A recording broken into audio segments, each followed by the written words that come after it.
Howdy folks, Nathan here with the 2022 Infiniti QX60. Not only is this vehicle one of the better vehicles in its class, it is the best vehicle Infiniti builds, period. And I'm going to tell you why. The new QX60 is far more attractive than the vehicle it replaces. Not only that, but it sort of signals the direction of new Infiniti design. Take for instance the way they did the front end. It's very tasteful. It's not overwrought. It definitely is not like a Lexus, which has just a huge spindle grille. This is much better. The headlight design, which is a little squinty, yeah, it's kind of where everybody's going, but Infiniti made it their own. The way they sculpted the components on this vehicle, they acted like they wanted some passion, and they actually injected it into the vehicle. Now come on, let me show you the wheels, because this is actually one area where I think that they stumbled a little bit. The ride is decent, but it's a little bit rough, and this is one of the reasons why. And these are the 20-inch wheels. Now you can get 18-inch wheels on the lesser versions of the QX60, and I do recommend them because you will get a squishier ride.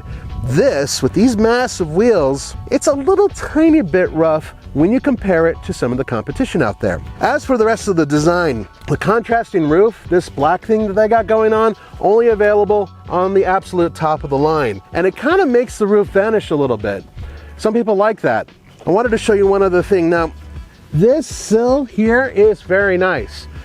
The only problem with when you're driving, you're gonna kick up dirt. When we got to this spot, which has a tiny little dirt road, there was all these little flakes of dirt that were on it already. That might be an issue for some of you, but it looks good.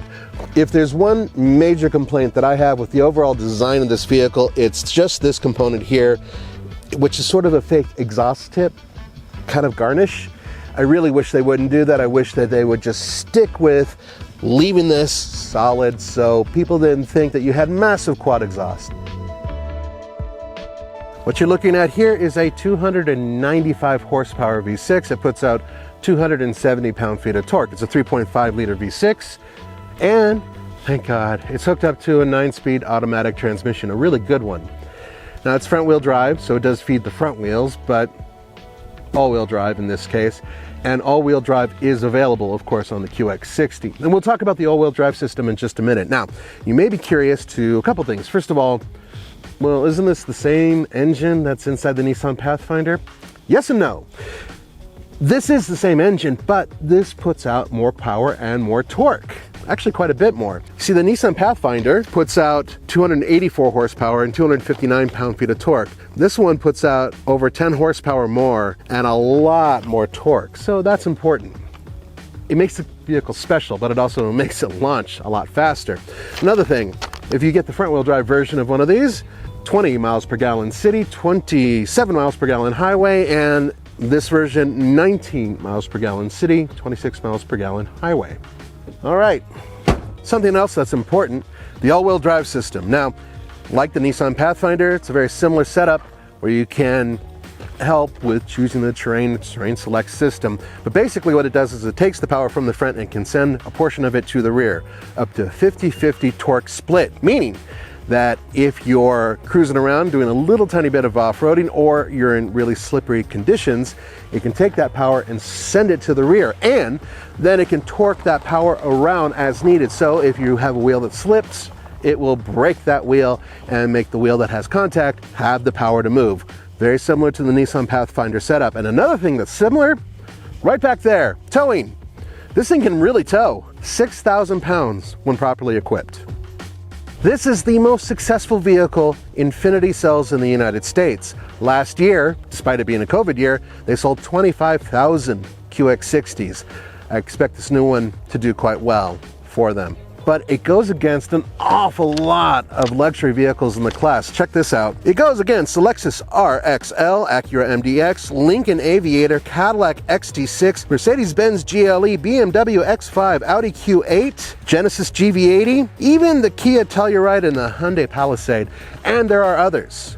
This mid-size class is one of the most competitive out there, which is one of the reasons why they had to get this car right, and for the most part, they did.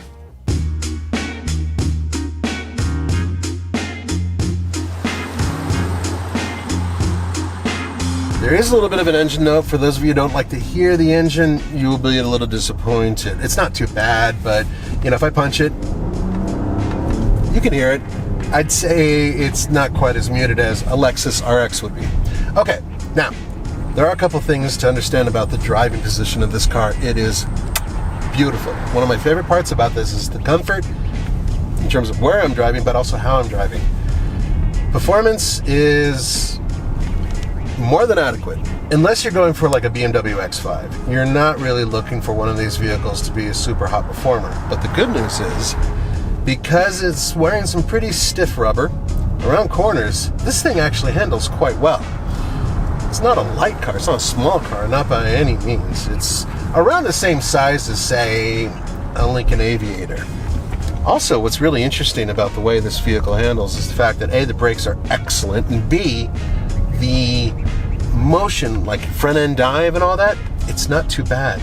They've managed somehow to take a couple things that I thought were issues with the Pathfinder, get rid of them with tuning, and add horsepower, and make it a little bit more comfortable in terms of ride, and give it this incredible interior. And those are all wins. The infotainment system's excellent. This is where Lexus should have been years ago. They're only now starting to catch up. Yes, both these screens are pretty much the same. They're like 12.3 inch, but that is a perfect size in my book.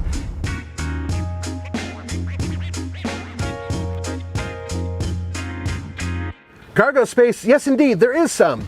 75.4 cubic feet maximum. Now, if you decide to have all the seats up, like we're doing right here, this little area is 14.5 cubic feet, which is not a ton, but once again, third row seat. There's also storage down here, da-da! But I wanted to show you something else. They're the comfortable seats. Yes indeed, watch. I'm gonna go sit my big, large American booty right here.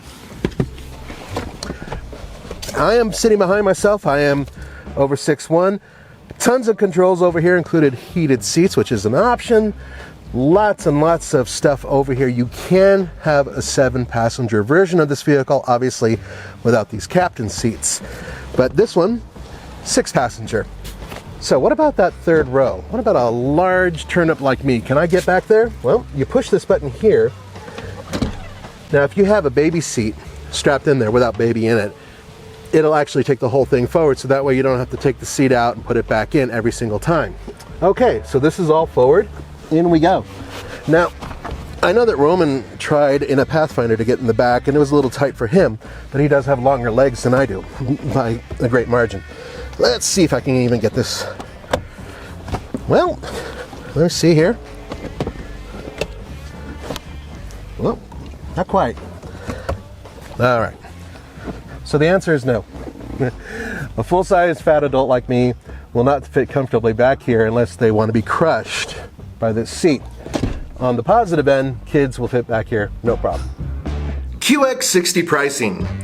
It all starts with the QX60 Pure, which begins at $46,850. Then, the Pure all-wheel drive starts at $48,850. Then you move up to the Lux, which is $52,900, and then the Lux all-wheel drive, which is $54,900. Then you go up to the Sensory, which starts at $56,350, and then the Sensory all-wheel drive. That starts at $58,350. Then you have the top of the line QX60 Autograph, which starts at $60,350, and then the Autograph all-wheel drive, which starts at $63,250. Finally, there are packages. Now, some of these vehicles come standard with these packages, but others do not. For instance, the tow package, which is $900, you can get with the Sensory all-wheel drive. Or the Bose Audio 17-speaker system. That's $900, and you can get that on the Lux. Then you have the enhanced colored exterior, which also gives you a metallic finish. That starts at $695. Finally, there's the Vision package, which gives you the 10.8-inch heads-up display, enhanced rear view monitor, and that's $1,500, and you can get that on the Lux and the Sensory.